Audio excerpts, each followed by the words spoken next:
Dunia sedang memperhatikan Indonesia. Bukan karena konflik, bukan karena bencana, tapi karena sebuah karya luar biasa dari jantung Nusantara. Jembatan Satwa Ibu Kota Nusantara, IKN. Proyek ini bukan sekadar jembatan, tapi simbol peradaban baru yang menyatukan manusia dan alam. Dan ketika dunia melihatnya, mereka hanya bisa berkata, luar biasa, Indonesia. Di tengah geliat pembangunan IKN, ada satu struktur unik yang menarik perhatian internasional, Jembatan Satwa. Jembatan ini dirancang bukan untuk mobil atau kereta, melainkan untuk satwa liar. Sebuah terowongan hijau yang dibangun di atas jalan tol, ditumbuhi rumput lebat, pohon kecil, dan tanaman tropis. Satwa seperti orangutan, rusa, terenggiling, hingga macan dahan bisa melintasinya dengan aman, tanpa harus menyeberangi jalan tol. Desainnya pun futuristik dan ramah lingkungan. Tidak hanya berfungsi, tapi juga menjadi ikon harmoni antara pembangunan dan konservasi. Banyak negara maju berjuang menjaga keseimbangan ekologi. Tapi Indonesia justru menawarkan solusi konkret. Media asing seperti BBC, National Geographic, dan The Guardian telah mengangkat Jembatan Satwa IKN sebagai contoh terbaik di Asia.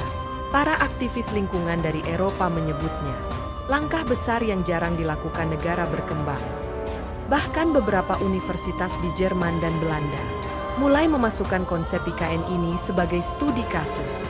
Dunia terdiam, lalu kagum, karena Indonesia tak hanya membangun kota, tapi membangun masa depan. Dalam kunjungannya ke IKN, Presiden terpilih Prabowo Subianto tak mampu menyembunyikan rasa bangganya. Ia berdiri di atas Jembatan Satwa, memandang ke arah hutan Kalimantan.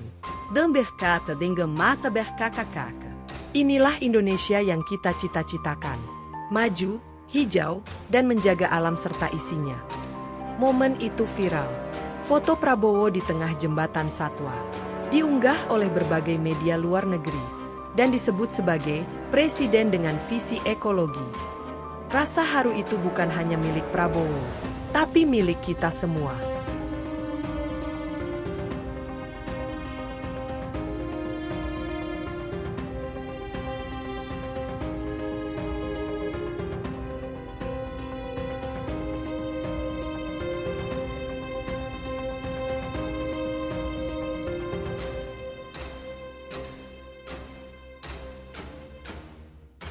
Pembangunan Jembatan Satwa bukan hanya soal lingkungan, tapi juga strategi branding nasional. Investor asing yang sebelumnya ragu, kini tertarik untuk ikut serta dalam ekosistem hijau IKN.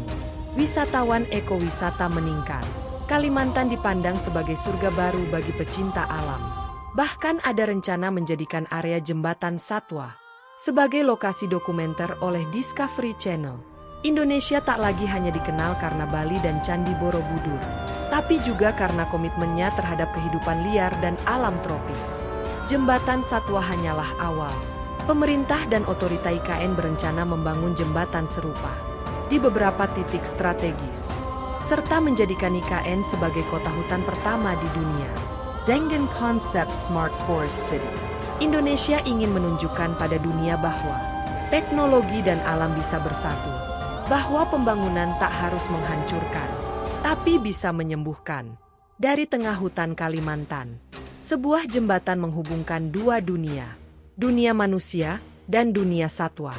Bukan hanya struktur beton dan tanah, tapi simbol bahwa Indonesia bisa bahkan memimpin dunia dalam harmoni pembangunan dan konservasi. Dan saat Prabowo menatap jembatan itu dengan haru, kita semua tahu, ini baru permulaan.